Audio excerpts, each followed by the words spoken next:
La economía es todo aquello encargado de la producción, intercambio o distribución de bienes y servicios. Las economías avanzadas se basan principalmente en el comercio, el dinero y el capital. Comercio. Esta actividad socioeconómica consiste en el intercambio de bienes o servicios entre los individuos o entre los países. Esto depende de la especialización y de la división del trabajo. Especialización.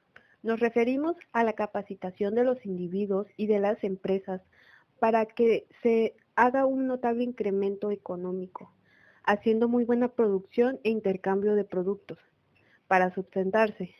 Pero para que esto se aproveche es necesario la división del trabajo, que los individuos se les asigne o desarrollen ciertas tareas mientras que otros se dediquen a otras actividades.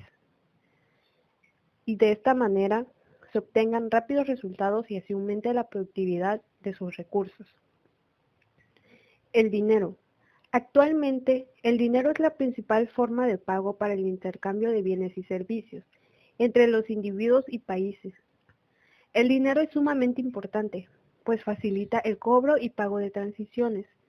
Por ejemplo, algo de la vida cotidiana es al querer comprar algún producto, ya sea ropa, comida, solo se acepta el dinero, no puedes dar otra cosa a cambio o un trueque como se hacía anteriormente.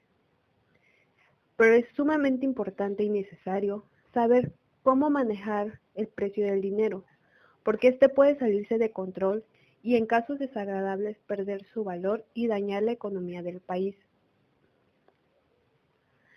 Capital.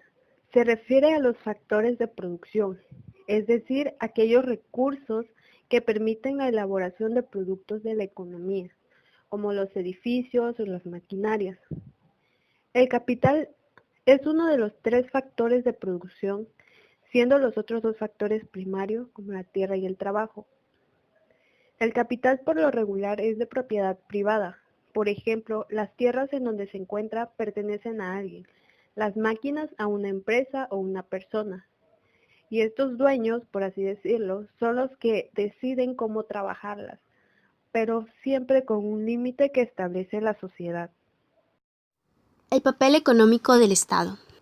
Son muchos los debates que nos hablan o nos ponen en discusión si es el Estado que debería de eliminar a la economía o bien debería de promoverla. Sin embargo, se ha llegado a la conclusión que ésta no se regula sola y que es el mercado quien se encarga de dar respuesta a los fallos de mecanismo de mercado.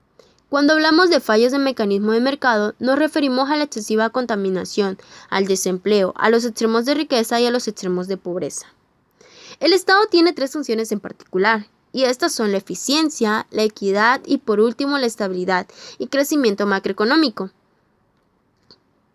a través de la reducción del desempleo y la inflación, al mismo tiempo que alienta el crecimiento económico. Eficiencia. En este apartado remarcaremos que no existe ninguna empresa o consumidor lo suficientemente grande para influir en el precio del mercado. Por ejemplo, en el mercado del trigo, se dice que es perfectamente competitivo porque aunque existe un productor grande en un lugar del planeta, este no abarca todo el trigo del mundo. Ahora bien, la doctrina de la mano invisible se aplica cuando todos los mercados fueran completamente competitivos y estos produjeran los productos que los consumidores más deseaban, mediante técnicas más eficientes y mínima cantidad de insumos. Y como anteriormente se dijo, que no trajera consigo algún daño a nuestra sociedad. Desafortunadamente esto ya no es posible, ya que sabemos que es el Estado quien tiene que estar presente para regular algunas cuestiones como lo es la contaminación por parte del mercado, el cual es regulado a través de sus leyes que apoyan al desarrollo sustentable. Competencia imperfecta. Ya vimos en qué consiste la competencia perfecta. Ahora hablaremos de la competencia imperfecta, la cual consiste en que un solo comprador o vendedor influye en el precio de un bien. Los efectos que trae consigo este tipo de competencias es que los precios fueran superiores a los costes o producción de dicho bien fuera baja. En otros casos, la competencia imperfecta es el monopolio. Este es cuando un solo proveedor determina por sí solo el precio de un bien o servicio en particular. Como ejemplo tenemos Microsoft, ha sido monopolio del sistema operativo de Windows. Para dar solución a los problemas que crearon esta sociedad, se han formado leyes antimonopolio que prohíben acciones como fijación de precio y acciones para segmentar el mercado. Externalidades. Cuando hablamos de externalidades nos referimos a que los costos o beneficios de un bien no se reflejan en su precio de mercado.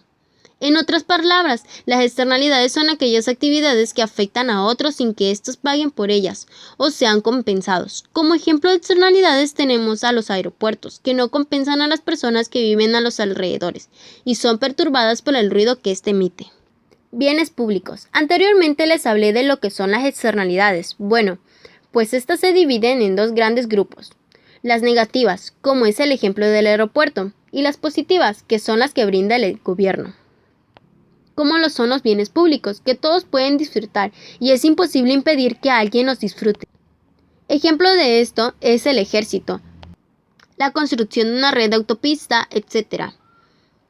Aunque las externalidades negativas son las que mayormente aparecen en los periódicos, las externalidades positivas pueden ser muy significativas. ¿Son los faros bienes públicos?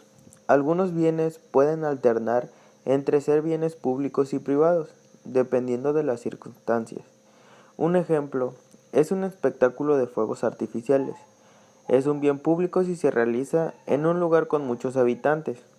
Mas sin embargo, si se lleva a cabo en una propiedad privada, los habitantes tendrían que pagar una tarifa. Así como los economistas desde hace mucho tiempo han utilizado los faros como bien público, ya que no les cuesta nada avisar a las embarcaciones que hay rocas cerca de ellos o aguas peligrosas.